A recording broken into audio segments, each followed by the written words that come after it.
Good evening and a very warm welcome to a Sunday special edition of the Pint-Sized Preview. We are live tonight, obviously, because there's a midweek game at Bolton on Tuesday, but it does give us a chance to talk about yesterday's thumping victory almost immediately. Quite a busy studio tonight, so let's waste no time in bringing in our guests. First of all, Aaron, good evening to you. Evening, mate. How's it going, all right? Yeah, all good, you? Not so bad. Busy day at work, but excited to get a beer down me, as I mentioned before. Good You got a beer with you tonight? I've not got a beer, but I've got a vodka coke, so... Oh, okay, I'll let you off the hook. Decent choice. Good evening to you as well, Jaden. How are you doing? Yeah, very good, very good. Still very happy about yesterday. Still in that Cloud9 high of celebrating in Alan's 1-0s. Oh, absolutely. I thoroughly enjoyed my afternoon yesterday in the press area. Have you got a drink of some sort with you there tonight? No, because I totally forgot.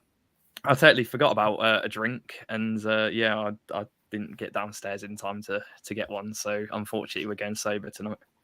Aaron's shaking his head. That's no excuse, really. I was going to say, can't DJ bring one down to you? He's out at the minute. He's off doing some dodgy things with cars or something, I think he told me. So if you know, you know.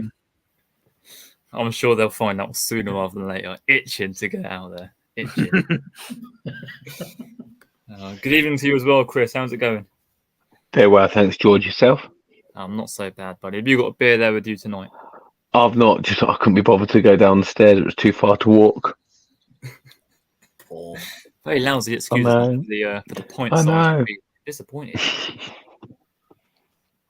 It's a poor stunt, isn't it? And Jade and I have got some front on us. What's that?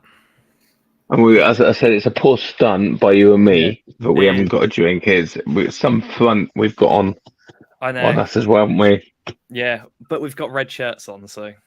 Exactly. I mean, I'd like to take a punt that our next guest has probably got a drink. Yeah. I don't know. We'll see. Let's see if he's on the hunt for one this evening. Evening and Kyle. Evening, boys. All right. Live on air. Please don't swear. I'll do my fucking best anyway. It's a phenomenal start. Have you got a beer though? No, I'm going to go and grab one in about 5 minutes. So at the moment, I'm just a bit of water, a few too many gin and tonics last night celebrating. Worthwhile. Right, let's get straight into then the worst take of the week. And it's an interesting one because we said on Thursday's show that when Wycombe are winning, we don't get many bad opinions. Luckily, yesterday we were treated to the wonderful journalism of a certain Alan Swan. And it's just as well because we have actually got a worst take of the week, and here it is. I'm not actually sure what article this was taken from, but it is typical Swanee, really. I found this this morning, George. It was on in the Peterborough something and Star. He does as well. He does every match. He does like 5 takes on the game that he picks out, and this was number 4. So the other ones were like obviously to do with the goalkeeper, and lack of signings or whatever. But this absolute beauty was number 4. He is literally a gift that keeps on giving, isn't he?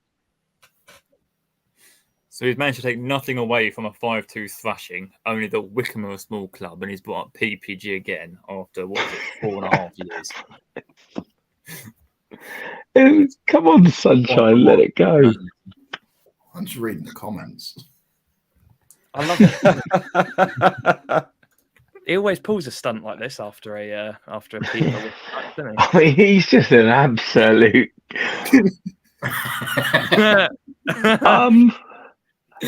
silly man. Right. No, I mean, listen. I was given feedback that I overused the C word, which is cunt. Thanks for clarifying that. Cheers, Kyle. But there is literally no better word to describe the journalistic endeavours of Alan Swan, is there? He is just a total cunt. I mean, how long has it been now? How many years? And he still can't let it go. It's just fantastic. Do you know? I mean, speaking seriously for a minute. I mean, like Jaden, you were there reporting on my game yesterday, and obviously you're going to matches and you're reporting as a Wickham fan. But I'd like to think you're going to me. You've still got a fair sense of credibility, and that you base what you write on what you see, and Exactly. you can kind of take reviews on particular instance of the other side as well. And I think not just yesterday, but in every single report, he screams as like the most blinkered football fan you'll ever see. And we've got some blinkered fans in every club as well. And we all think our team's the best as well. But the way he just goes on that he can't see the other view, and it's 4.5 years, and he's still bringing up PPG. He needs to go outside a bit more. I think. Personally, what I do when I'm doing my my match reports is it's like I'll be complimentary to the other team. I'm never going to slam another team despite being a Wickham fan. You've always got to be, look at it with somewhat of a neutral head, I suppose, and that's something that Alan doesn't do very well. Like if you read my my article from Peterborough, which came out today, I wasn't particularly complimentary of Peterborough because they weren't good, but I didn't go out calling them, their fans were What awful. word? They're a small club. Like I said Billa Kapic was shite, but that's calling a spade, isn't it? He was. I mean, I always look forward to the Peterborough games, not so much for the football, but the fact that you're going to get a shite opinion from Alan Swan after the game. And once again, he has absolutely delivered. So let's talk about the game then, because it was a fucking good one. Let's come to you first, Jaden. I mean, it just seems to be getting better and better this week, doesn't it? What is that? 12 goals this week, 3 wins in 3, and, lots to be positive about. Yeah, I don't really know what's happening at the minute. Like it's come out of nowhere. At the end of December, I think you would have been very shocked to know that. Well, in a month's time, we'd have had the transfer window that we had, and then gone on, thrash Chelsea. Well, not really thrash, but got a semi-final to look forward to. Thrash Brighton on the way.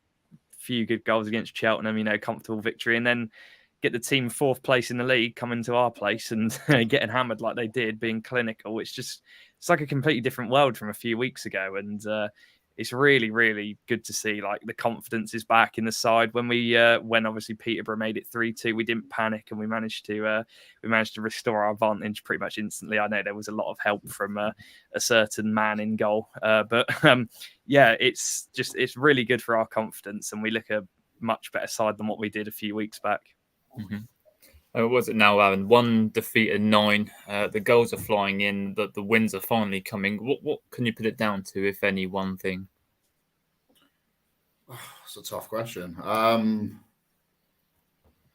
don't know. Just the confidence seems to be back. I don't quite know where, because you say like that we're unbeaten in however many, but in reality, it's still 2 wins in, as Alan Swan pointed out, 2 wins in 18 or whatever. So it's not like we're battering teams and stuff. But yeah, confidence seems to be back, and whether that's kind of a few new faces coming into the changing room. I think we spoke about it before, the changing system, the back 4 and ditching the back 5 rubbish has helped us a lot. Mm-hmm. Yeah, 2 wins on the bounce, confidence up, and hopefully we can kind of take it into Tuesday, because that's going to be another tough one. And I guess the biggest thing, Carl, is this isn't a win against one of the lower teams in the division. This is a victory against a really, really good team who, regardless of the last 2 games, have been in some decent form this season.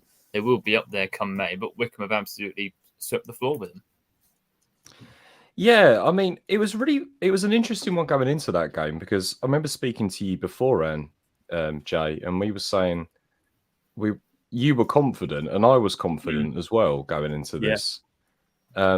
Don't know why. It's just one of those ones where you get a gut shot that something's just going to go right today. And when you looked at the formation and you looked at the starting 11, I mean, it did raise a couple of eyebrows. Starting Vincent Young at left back, you had to wonder, but I didn't see us dispatching them in that manner at all. Just not one bit. I mean, when was the last time we scored 5 goals at home? Cheltenham. Genuinely, I was actually I was scratching my head about it. I don't think I looked it up, but the manner in which we did it, and it's almost like we've gone. It's like we've ditched the previous mentality of trying to hold on to a lead, and instead of going, let's hold on to a lead, we've just gone, well, we're just going to use attack as a form of defense, and I like that a lot. That's I'd mentioned it earlier on a group chat to someone that it was like the old Gorman days, where it was like, well, you score 2, well, we'll just score 3, and it doesn't really matter in that sense. It was great to watch, and by and large, I don't think we defended badly at all. Really, I thought everyone put in a fantastic shift at the back. I've got no complaints. Like, not a single player yesterday had a bad game. I thought we were brilliant, and maybe, fingers crossed, we're just starting to turn a corner and find form at the right time. Just very quickly on the 5-goal comment. The last 5-goal win at home was November 2016 against Crewe, back in League 2. Obviously, there was a 5-0 win at Chesterfield in the Cup, I think a year or two later. And obviously, as Jayden rightly said, the 5-5 draw at home to Cheltenham. Before we come to the game itself, Chris, I mean, I think Bloomfield, most of all, deserves massive plaudits because he's had to put some real shit recently, but, he's conducted himself really, really well and got it bang on yesterday.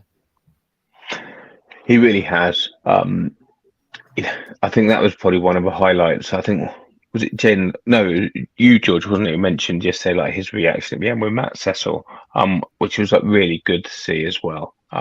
You could see, I think, from the game itself, like how much he's almost like learned and like progression as well. We've been quite critical in the past, as a lot of fans have, about the substitutions that he made, and you could really see yesterday was a game where the substitutions were what won it the game, particularly the Sam Vokes change as well, which just made sense. And I think, on that a little bit, you asked Darren about what it is part of it is the strength we've now got in the squad, but we didn't have at the beginning of this transfer window. So we started yesterday with Richard Kone, meant that we didn't have to start with Sam Vokes, and we could rest him. Hopefully, I would expect him to probably start on Tuesday. We could bring on Labala, who looked, a serious threat with his pace as well, and to have that as an option was really good to see. And then obviously with Scowen out, like Butcher in midfield, who really was the unsung hero for me. But all those options are ones that we didn't have at the beginning of a transfer window. And when you've got that and your bench is stronger, it means that actually your game management is going to be a lot easier. Just touching on that January transfer window as well. I think it just shows how unique we are as a club in that we didn't react on that run of results at all, because it would have been easy. A lot of clubs would have sacked their manager on that run. Yeah. And going into that January transfer window, we've come out and we've said, okay, what do you need? And we've backed him. Kind of like on that, my thought at the time, when obviously there was a lot of heat on him as well, it was like, okay, like if you were to get rid, first of all, who are you going to bring in? Look, the obvious choices would have been Ainsworth. I know a lot of people had said about the Cowleys as well, but then they quickly went to Colchester as well. And generally speaking, any change that's made mid-season, particularly around the transfer window, is an unexpected change that you're going to make, and whoever you're bringing in is not necessarily who you would bring in if you were planning for it as well. Plus, you're giving them a squad of players that they wouldn't necessarily choose. So it is massively high risk, and the statistics show it very rarely works. Most clubs who change a manager and changing it again within a year. Now, that's not suddenly say that Bloomfield's going to go on this incredible run, which we all hope he does, and the results are going to just pick up from now on. It's going to be smooth sailing. But he's had the opportunity now. That was only his second transfer window where he can bring in the players that he wanted. A lot of the players who loan signings who he didn't like have gone now. And hopefully we're going to see a much more settled, a much stronger squad. And that will reflect in the results of the performances going forward.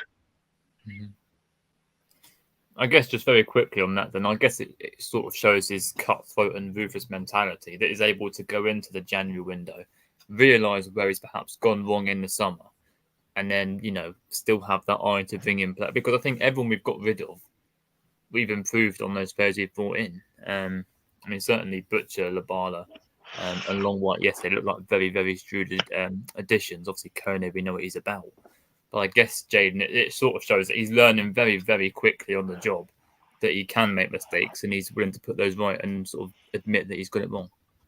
Yeah, definitely. I mean, obviously, his first transfer window in the summer was going to be a little bit, 50-50. Some signings hit, some miss, and that is what happened. But we got rid of the loanies who maybe weren't particularly right for the system, or didn't have the best of attitudes, and brought them in with players who quite clearly want to be here, work in the system.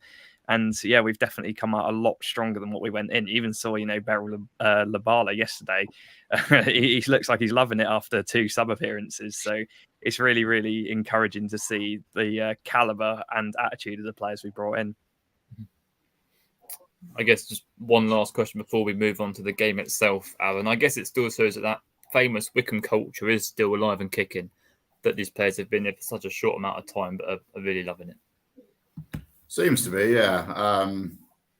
Labala in particular seems to have kind of found his feet very quickly in that change room and seems to be enjoying it. Well, we're going up according to Labala. Well, yeah, I wasn't going to mention that bit because I don't know what he'd had at half time or whatever's come out of that. Full A chat with Tom.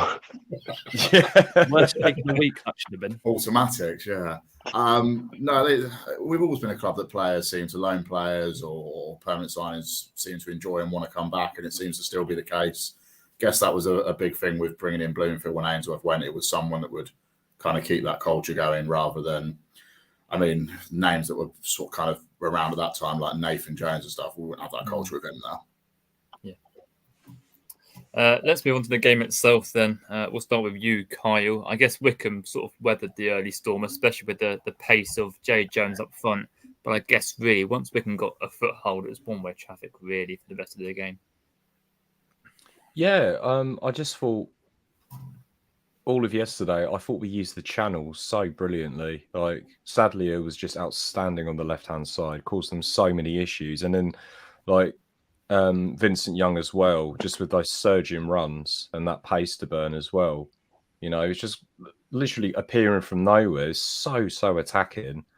I just never really felt, until they randomly got back into the game at 3-2, you never really felt at any stage like we were particularly under threat from them. We just seemed to completely stifle any momentum that they had. And that kind of, I guess that defending that we've been worried about for the last few months, everyone just seemed to look so assured at the back. They knew their job. They were picking up their man. It was really, really good to watch. And I thought especially the intensity with the pressing up top, putting the defence under pressure all the time, looking for them to pass the ball back to Bila Kapic, because you knew that you could put him under massive scrutiny, and they did that time and time again.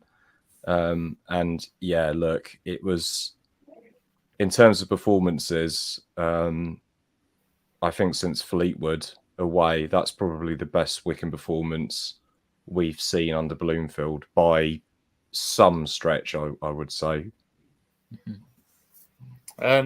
Kyle mentioned there, Chris, about the pressing of the goalkeeper, and he did the exact same in the reverse fixture at London Road. Really quite poor with his feet. I mean, it was obviously a clear tactic from the get-go and worked in Wycombe's favour time and time again, and not just for the goals. No, it did. I actually felt a little bit sorry for him when he had a poor game. Oh, fuck off. No, from the sense that particularly like with the last couple, he made a horrendous mistake. Was it poor pass to Sadlier, which actually looks a lot worse because of Sadlier's finish, which was really, really well taken. I think there was still a lot to do from that point. But I think when he's done that, he's got experienced defenders in front of him.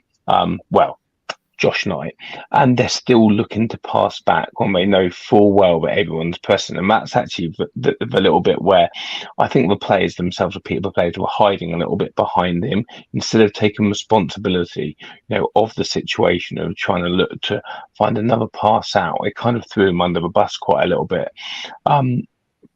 And I think we played it really well. I think we were able, with the changes we made, and again, it goes back to the earlier comment of us bringing in players such as Labala, where we're able for 90 minutes to press so intently that even in that last 5-10 minutes, we were still able to play in exactly the same way. And it made a big difference. So, yeah, brilliant. Mm-hmm. Let's talk about the first goal then, Jaden. And we've mentioned Kane Vincenting a few times this week. He just seems to be getting better and better as he gets fitter and fit. I mean, it's been a long time coming to see him sort of hitting the heights we knew he could, but now he's sort of match fit again and raring to go. He looks really, really quite promising. I mean, well, what a goal that was. It literally unfolded right in front of where I was sat. So he's a Cruyff turn past one, did step overs past Josh Knight and fired in at the near post. It's I know it's gone down as an own goal, but from a defender, it does raise the argument as to whether he should be maybe playing a bit further forward. But I think he looks really, really good defensively. Obviously, we don't have the wing-back system anymore, but it still works. We've got plenty of cover. Obviously, Butcher's there to sweep up as well and stay back. But it's all just working well at the minute. And I think Kane's, I've read a lot of comments from Ipswich fans saying that he's a sensational player when he's fully fit and finds a bit of form. And we're really starting to see that now. He's got pace, strength, skill. He can get forward and defend. He's really the complete package for a fullback. Goal number 2, Kyle. Jack Grimmer's now got 2 goals in 2. He seems to have a habit of that, doesn't he? Scoring one and another one quickly after. Another player we've spoken plenty about in recent weeks. And again, someone who's going from strength to strength in the fullback role. Yeah, I mean, I think it's probably easy to forget about how good his performance was yesterday after he was subbed off. Because up until that point, he was just brilliant at the back. Also got a touch on Kone as well. To start a game and to have that kind of an impact on the game. It was his assist for Grimmer's goal as well, and it was a really, really good cutback. Look, Grimmer's is just an all-round wonderful human being, isn't he?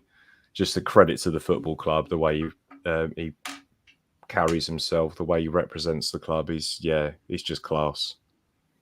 I mean, we all gave... I can't remember his name. Is it Casey? It was a couple of weeks ago. A lot of shit for giving. Dorsey. Dorsey, that's it. For giving that comment. But since then, Aaron, he's sort of come on massively, and he's been our best player for the last sort of 3 or 4 weeks. He's always been fairly consistent for us. I think we may be seeing the best of him at the moment, perhaps, that we've seen in a Wickham shirt. I think that the change in formation and the change in systems helped him, because at times we were kind of sticking him at centre back and stuff, and he's done a job at centre back recently. But I think we're back to seeing the best of him. Hopefully, one of those players as well is kind of a bit of a leader and get him a bit of confidence back in him, and that'll hopefully kind of go across the back line as well. Taff as well. Yes, he looked decent on his return, so I think a bit more confidence in that back line won't hurt at all. We'll come into the second half in just a moment. I'm going to ask you, Jaden, about another top performer in the first half, Mr. Dale Taylor. Playing a little bit deeper recently, but again, really finding some form and, looking really quite impressive in the sort of centre forward role. Yeah, he was pretty good. He looked, he looked sharp. He looked much better on the ball than he had in recent weeks. And obviously, I know he got man of the match, and I think there's plenty of candidates, but, obviously he didn't contribute really goals or anything, but it's what he does, like the pressing work and just the link up play. It's so much that goes unnoticed, I think, for Dale a little bit. And since he's dropped into that sort of attacking midfield / centre forward role further behind, I think he's been much better and obviously fits the system very well. So it was definitely a man the match deserving performance. He looked so much better than he has done in recent weeks, and it's really good to see him back confident. So start the second half then, Kyle. I guess quite similar to last week. You're expecting Peterborough to come out all guns blazing, but again, Wickham start the strongest and don't really let them get a foothold. And then you're 3-0 up within 10 minutes, of the second half. Really, really good to see. Yeah. Obviously we were in dreamland at half time being 2-0 up, especially, given the goal that we got like literally, sort of last kick of the half, wasn't it? Really. So I think that really like knocked the wind out of them going into half time. And then, obviously we're 3-0 up, and you're thinking, okay, well, we can probably kick on from here and see this game out comfortably. And then we had the wobbles, didn't we? Because we just fucking have to. We have to. Look, I don't really want to be too hard on the defending too much, really. I mean, I don't think Vincent Young did an awful lot wrong for their first goal. I didn't think it was that bad. It was just, it was a great hit, wasn't it? And then 3-2, probably just a bit of a mix-up at the back. But look, the most pleasing thing for me in that second half was we didn't panic when they got to 3-2. Because I think, I was saying to you, Aaron, we're all saying, oh, this is it, here we go, 3-3, 4-3. We're just going to fall apart. But the heads didn't drop at all, did they?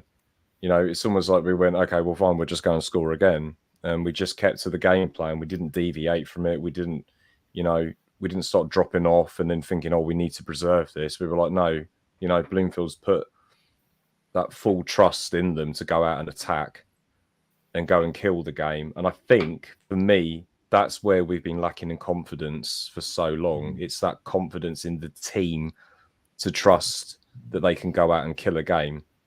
And now I think we're starting to see that because, I think we've been capable of that all season. It's been there. It's just been a case of unlocking it. Very, very pleasing second half. Mm-hmm. I guess, as Kyle mentioned now, and we've had those wobbly moments quite a few times this season where Wickham concede one and concede another one immediately after. But I guess, as Kyle said, the most pleasing thing is the way that Wickham bounced back from that, didn't panic and then went and got the fourth fairly quickly. 100%. I mean, Kyle just said that we were saying, and I said at the time when that second one, I went, oh, fuck me, here we go. We're going to end up losing this now. And I think with what's happened over the last few months in terms of like late goal stuff, it's easy to see why people would have thought that. But yeah, I'm surprised that we still had the confidence at that point because we've been on an all right run, but win-wise, it's not been great still. And to kind of have the confidence against the top 6 teams to go, actually, no, we'll go and batter you and get a couple more. Mm-hmm. Fair play to them. Where that confidence comes from, I'm still not quite sure, but hopefully now we've got a couple of wins in a row and the semi-final and stuff. Hopefully things are on the up, and that's something that will carry on throughout the 15, 16 games we've got left. I think Matt Bloomfield's had a fair bit of criticism, hasn't he, Jayden, based on recent subs and everything else that's game management related. But the sub to bring on Vokes at that time of the game, absolute stroke of genius. Yeah, he got the subs spot on yesterday, I think. Obviously, Grimmer came off early. He brought on Nigel, and I think maybe that was a little bit saving Grimmer for a big game on Tuesday night, which is fair enough. And, Labala, I think, was the right sub as well. Kone had put in a shift, and to have someone else who had a lot of pace, fresh off the bench, to close down the goalkeeper like he did for his third goal. It was perfect subs, and obviously Vokes, he made he helped us link up the play, really, didn't he? He created multiple chances, obviously got the goal, kind of. We don't know yet. Obviously, it's gone down as an own goal, but we'll see. And I know he's come under criticism, obviously, for switching to the back 5, and maybe because, to be honest, when Longvike came on, I didn't realise. I thought it was a direct sub Longvike for Kone. I didn't realise Labala was coming on as well, so I was like, oh shit, we're going to a 5 here. But no, he got it spot on, stayed in the formation, stuck with the game plan, made the subs at the right time, and it's really encouraging to see because I think Bloomfield's game management has really improved these last few weeks. Mm-hmm. Where's the praise for Bloomfield generally on Wickham Twitter? The same accounts that are slagging him off and calling him a clown and that he's useless. And this is what I touched on yesterday. It works both ways. You've got to give the man credit when he gets it right, and that's what I find really disappointing. That the same accounts that are quick to slag him off. We've had 3 good games in a row now, 2 good games in the league. We've looked really solid. It looks like the signings have made a massive impact. It seems that he's learning. It seems that he's adapted to what he needs to do to get this team moving in the right direction. Yesterday was about as emphatic as a result as you could get. It was a real statement. Well, I hate using the term statement win, but it does show what we're capable of as a team.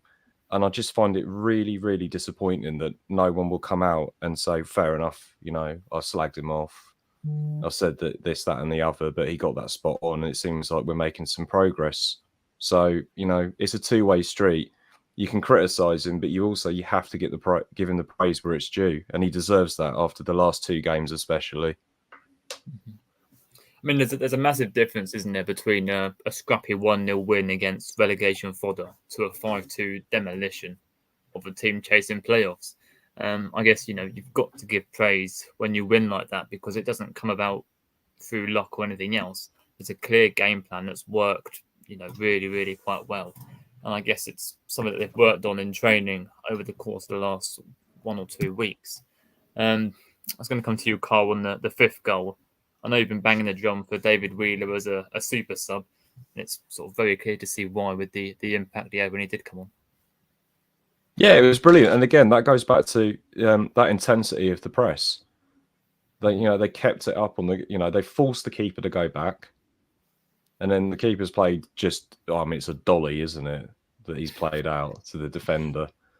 And it goes to show the level of confidence in Wheeler as well, because he's got the ball and you've got an easy square there for Vokes for a tap in. And he hasn't done that. He's absolutely fucking levered it. It's one of those when you're stood behind the goal. When they go in off the crossbar, it's just, it's poetry, isn't it? 10 times nicer. Yeah, he's just so good yesterday. And, in terms of like unsung heroes of the squad, Wheeler is well up there, isn't he? He's just comes on, rarely puts a foot wrong in a game, Wheeler. Just Mr. Reliable. Got so much time for the guy as well. And especially his political views. So I love them. Just before we move on then to, I guess, the month as a whole and the upcoming fixtures, let's talk about some players who perhaps didn't feature in the goals or creation of the goals. Once again, Jaden, that defensive partnership of Tafazoli and Joe Lowe, again, proving really, really, I guess, good for Wickham. Another quality performance from them too. Yeah, I think obviously Joe Lowe's been fantastic these last 2 games. At Cheltenham, he looked just so good in the air.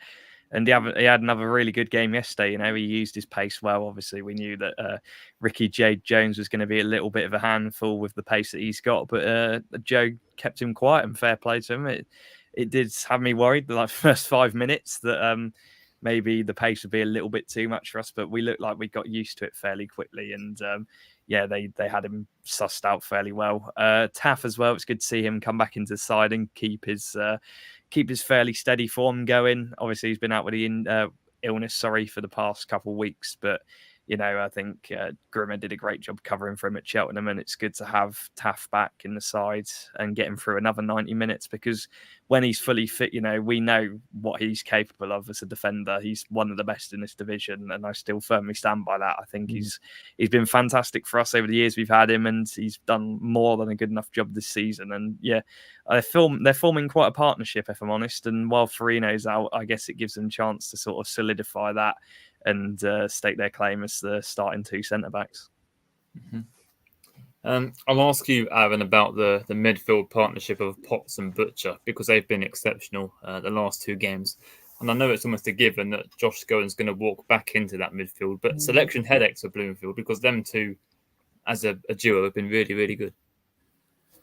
They have, and Matt Butcher in particular, the signing of him was a bit surprised we pulled it off, to be fair, because I guess partly is looking beyond the summer, and obviously Freddie Potts unlikely to be here, but just get someone like him in and have those 3 as your kind of centre mid options is unreal at this level. I think Scowen, we say, walks back in, but he's going to have a bit of a battle in his hands because Matt Butcher started really well, and obviously we know what Freddie Potts has done throughout the season.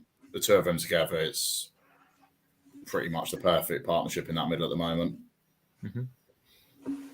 I don't know if that's my internet or Aaron's the other side, but sort of a broken up there, but I think we got the gist of what you were trying to say. Let's talk about February as a month then, Kyle. A really good start with 3 wins from 3 in League and Cup. I mean, I guess, really tough fixtures coming up. How long can we keep this run of form going? Who's that to? So I think your internet cut out a bit there, George. I don't know if that was mine. It must be mine. That was to yourself, Kyle. I don't know if you heard the question. No. What was I saying? February as a whole, a really good start with 3 wins from 3 in League and Cup. Obviously, the fixtures coming up are really quite tough. With sort of Oxford, Bolton, Stevenage, and the semi-final. How long can we keep? Yeah, I mean, I'm just looking at it now. I mean, the next 4 games are, they're about as tough as they get, aren't they? In fact, they don't really get an awful lot easier. There's like 2 or 3 games sort of sandwiched in between that they don't look too bad, but Bolton away, Oxford at home, then we got the semi-final in Stevenage away. Yeah, it's a really hard run in, but listen, a few games ago we were talking about how difficult this run was, and we've picked up like 3 points away to Cheltenham, and we've picked up 3 points at home against Peterborough. But it's the manner of the performances for me that give me that confidence, because we play like we did yesterday against Peterborough, then I wouldn't really be worried about us playing anyone at the moment. Maybe there's just a bit of an element at the moment that we're kind of like that wolf in sheep's clothing. Mm-hmm. We shouldn't really be 15th, should we? Let's face it. It's a much, much better squad than that. And maybe that did take Peterborough off guard yesterday. They weren't expecting us to come out and really get on the front foot against them. So it could be that that's the case for the next few games. There's going to be maybe some teams that will slightly underestimate us given our league position. But I'm fairly confident going into this little run. I think we can get something on Tuesday against Bolton. I'm not saying we're going to win. That would be a massive shout. But I certainly think we're more than capable of going up there and getting a point. And then obviously we've got the plucky non-leaguers at home, and that's normally 3 points in the bag, isn't it? So it's one of those cliches, isn't it, Aaron, that it's the best time of the season to find form coming out the January window, and Wycombe have done just that. And I guess, looking at the next few games, it's the sort of run that you want points and, good results going into. I actually think it might be the sort of run that suits us a little bit as well. Teams that we seem to have really struggled against recently are the kind of like Port Vales and teams that most people have backed us to beat, and then we've kind of completely messed it up somehow. I think actually going away like on Tuesday to Bolton, there's probably not very much pressure on us to go and do much. I mean, like Carl's just said, it'd be a big shout to say we win, and maybe that kind of suits us, having the pressure off and just go out there and show what we can do a little bit. Mm-hmm. And I guess, Jaden, one of the bigger games this month is the EFL Trophy semi-final. I mean, obviously the league is the main priority at the minute, but again, it's a really, really good chance to get to Wembley, and there's a fine balancing act that Bloomfield has to get right with that game. Yeah, I mean, it's the only time I think I've ever cared about the Bristol Street Motors Trophy, but if we've got the favourable draw, if I'm honest, maybe at home would have been a little bit nicer, but we've got the League Two team. They're not particularly doing well. I know they beat Wrexham yesterday, but they haven't been doing particularly well. We've obviously been there, done that this season, beat them 2-1 in the FA Cup with what was what would have been a weaker squad than what we got now. So we'll see what we can do. Obviously, we want to focus on the league, and I would rather, get results out of these next 3 league games than get to Wembley. But it's always, it'd be incredible to get to Wembley in Bloomfield's first season and have, a fairly, we might get a decent mid-table finish, and anyone before the start of the season would have snapped your hand off for that, really. So it's one that I really, really do want to win, but I think the league maybe should come first just because of how tight it is down the bottom, and what, if we were to get, God forbid, 9 points out of these next 3 games, it could totally turn our season round, and we could be in the hunt for maybe a top 10 finish. Just before we move on to Bolton, then I'm going to give Kyle one more chance to say our word of the day by bringing up Steve Evans and Stevenage, because that game comes around this month, and after the return fixture, it's one that we really want to win, and the bloke can't seem to get off my my Twitter page after yesterday. Yeah, he's a fat cunt, isn't he? Yeah, but listen, I've seen his usual meltdown over the officiating. Sorry, Steve, but welcome to the EFL, mate. I don't even know what he was moaning about. I mean, it looked like a stone wall from that replay, from what I was looking at. But listen, he hasn't got the benefit of seeing different camera angles of the incident either. I don't understand it. I mean, for me, going there and beating that lot is just paramount for me. After what happened in that reverse fixture, with what happened to Leahy and his disgraceful comments and the conduct of not all Stevenage fans, but enough of them. I think we really owe them one. I cannot stand the man. I think he's a disgrace of a human being. And listen, how many times this season have we had officiating go against us? It is, it's flabbergasting some weeks. I know it does your head in. It does my head in. You know my feeling on referees in this division. But look, the way that Bloomfield conducts himself, the way he talks about it, whilst you can see that he's angry over the decisions, to come out right. I mean, what was he talking about? That they don't want Stevenage in the top 7. Oh, fuck off, mate. I mean, seriously. Oh, yeah, it's some massive conspiracy to keep you out of the top 7. No, it's not. It's quite simple. Like, it's the last kick of the game. Don't have your defender try and save a ball with his hand that comes into the box. It's as simple as that. I was going to say, I was sat there watching my bets yesterday in the terrace, and it was the one game I had to come in was Stevenage to beat Port Vale in the 96th minute penalty. And immediately I got the video up on my timeline. It's an absolute stone wall penalty. Yeah. He's got his arm at head height, and he's not the cross going in. It's the most obvious penalty you're going to see for a long time. If the ball goes in, if your arm is up here like that, you're just asking for trouble, aren't you? Oh dear. I mean, he never ceases to amaze me with what he comes out with. It was one of the last weeks as well against Reading, where he gave him shit for celebrating like they'd won the league. But he does it every fucking week. I know what you mean. Well, he did it in the reverse fixture when Leahy was after, he was taken off and they managed to resuscitate him after they couldn't find a pulse. And then, obviously, given the class of the man, he just goes out on the pitch, giving it all this to the fans afterwards. I mean, that's just what I'm saying. There's zero integrity or class or respect from the man at all. It's all one way in the way that he wants things, and it's all against him.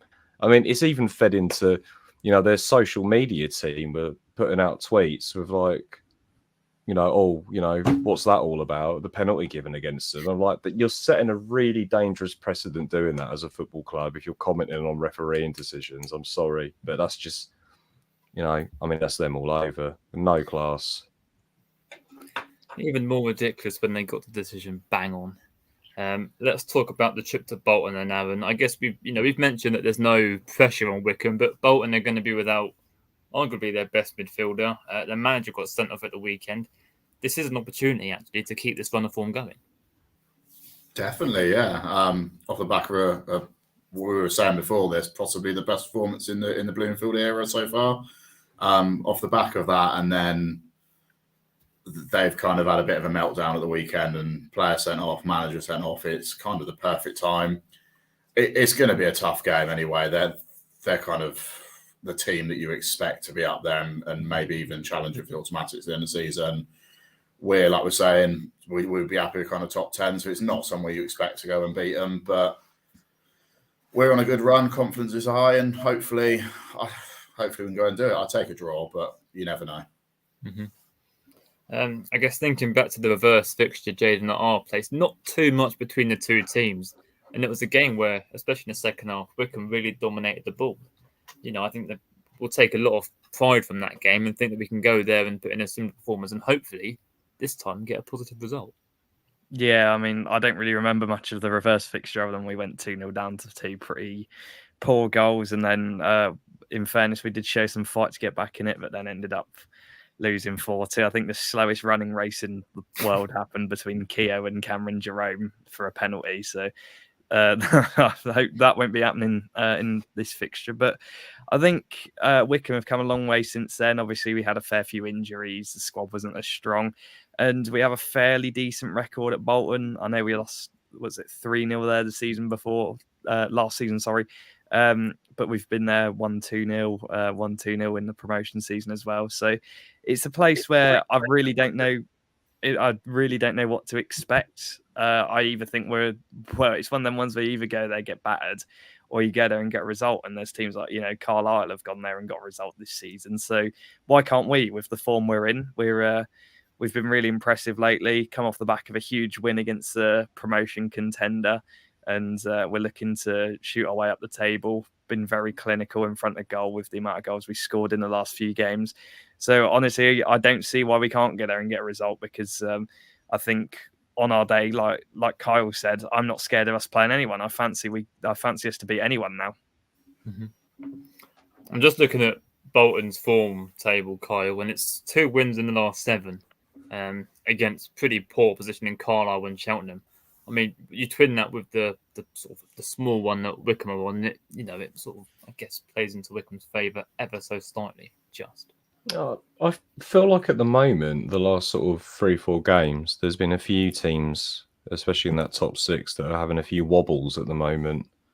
And that's, funnily enough, really that kind of tends to be how it will go in a season. You're going to get so many teams that go on blistering runs of form, but it has to tail off at some point and level out. And you have to kind of the graph isn't just going to keep going that way.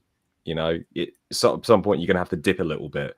And I feel like kind of with us, we've been on such a decline for so long that I feel like maybe the trend is just starting to move the right way. And perhaps, Jaden's right. This is probably the best time for us to be playing Bolton at the moment, with them going through a little bit of a wobble. And there's, we've got other teams around us where we are at the moment that are struggling for form.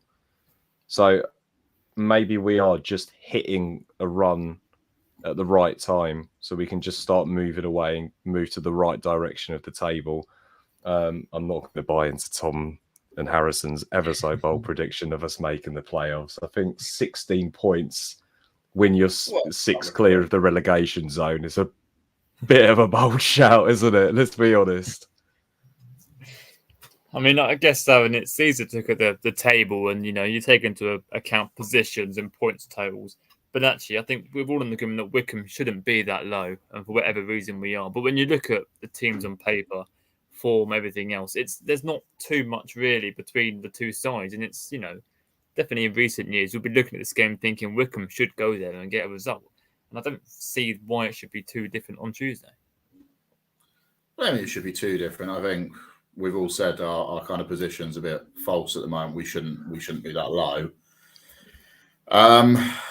They're always a team that they're going to be a tough test, and they've obviously got the ability to maybe spend more than us and to kind of hopefully, for them to challenge a bit more than we probably should on paper.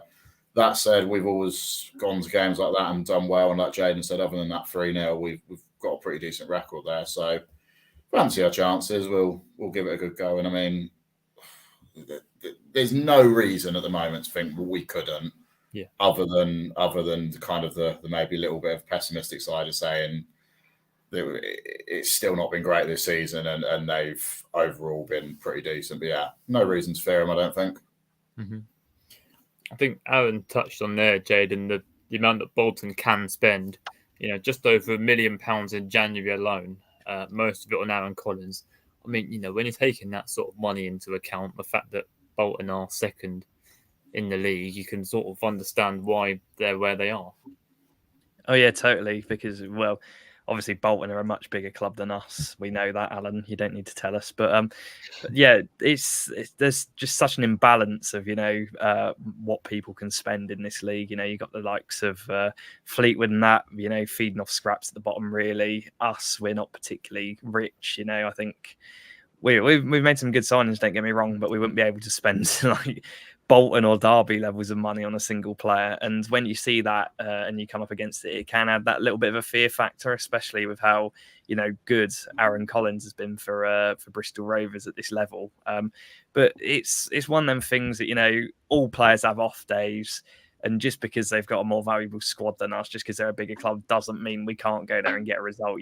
That's always been our thing. We've always punched above our weight with a small budget, and long may it continue, because I think honestly with the squad we've got now, we can beat anyone on our day. It doesn't matter how much a single player costs or anything like that. If anything, it's more of a bit of a weight on the player themselves' shoulder to perform and live up to that price tag. So I honestly, doesn't particularly worry me at the minute. Mm-hmm. And there's a run, Carl, that we're going to want to end on Tuesday, hopefully. No away wins on a Tuesday night this year yet. And I think every single one of them has ended in a 95th minute or later winner for the opposition. Not a great one. I think the last Tuesday night away was Bristol Rovers in March last season. It's not a great run, and a run we're going to want to end on Tuesday. That was the run, wasn't it? Last season when Bloomfield came in, when we couldn't stop winning on Tuesdays, but we couldn't win on Saturdays to save our life, could we? You can read so much into that, can't you? It's just one of those. It's like recency bias, isn't it? You take a run of games and you're like, we never win on Tuesday, and it's just not the case, is it? I just treat this game as it's any other game, really. Saturday, Tuesday, I don't really care. Look, we touched on it before. This is a good time to go and play them, given the form we're coming into, given the fact that they're having a little bit of a wobble. They've got one of their best midfield players out. Obviously, Everett's going to be banned from the touchline as well. We're fully fit. We're ready to go. I don't see why we couldn't go out there and get something. Again, I still think it's a massive shout to say we're going to go and win. But I am confident that we can definitely go there and get something from the game and then get that momentum, hopefully then going into Saturday against the M40 not Derby. Let's not sort of wind it in ever so slightly then. I'll come to you, Aaron, with the same question I ask you every week. I think there's an obvious one, and maybe Vokes coming back in, but do you expect any changes on Tuesday night? Yeah, you would think so. I think that's why maybe Vokes, Leahy, some of them were rested, and obviously Grimmer coming off early probably suggests that they were saving him for Tuesday. I think back four will be pretty much the same. Midfield two, you can't unless Scowen's back, but I don't see it. Vokes and Leahy are probably the two that come back in. But you never know. He might just stick with it. It's a team that did really well against another top six team. So why change if it worked? Kone did all right. And like Carl said earlier, the assist for Grimmer's goal was really good. So you never know. He might just stick with it. Mm-hmm. And I'll come to you, Jaden, for our first prediction of the evening for Tuesday night's game at Bolton. I could either go really optimistic or really pessimistic, but I think I'll go in the middle somewhere. I do agree that it will be a stretch to see us winning it, but I'll take a nice 0-0 draw. I'll take a point, good away performance on a Tuesday night, dig in, do the defending when we need to, and take a point and move on to the plucky non-leaguers at home. I think a 0-0 away on a Tuesday night is it's quite a bold shout, considering when we've been 0-0 away from home this year, especially on Tuesday nights. They don't seem to end 0-0 due to very late goals. Let's come to you, Kyle, for your prediction. I've just seen Dan's comment come up as 5-3 again. So close, Dan, honestly. We all thought it was happening, didn't we, on Saturday? I almost wanted it to. Honestly, I was like, last kick of the game, I was like, oh, go on, score. Go on then, turn it on.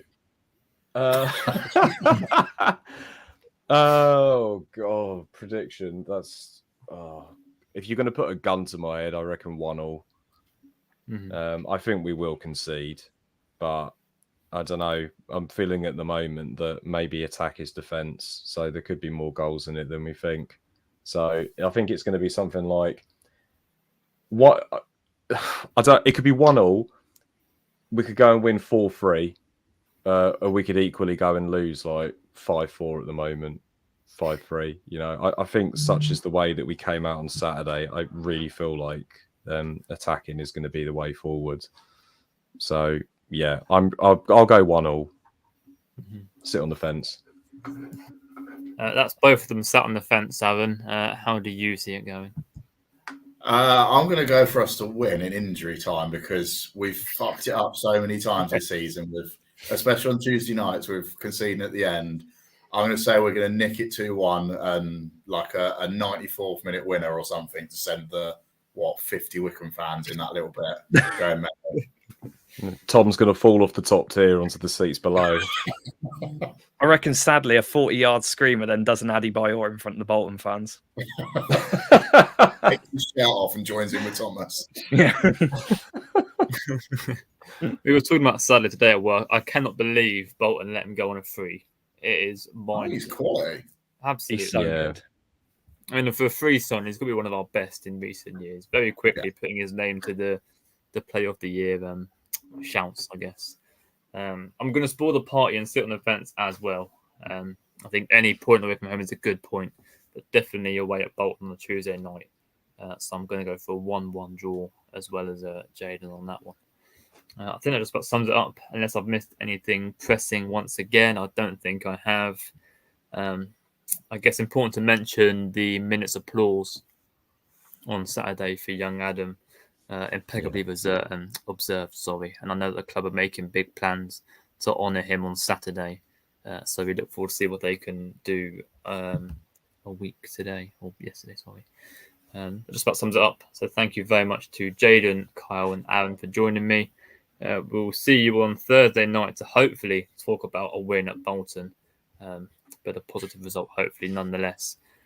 Take care. If you're making the trip to Bolton, safe journey, and we will see you very, very soon.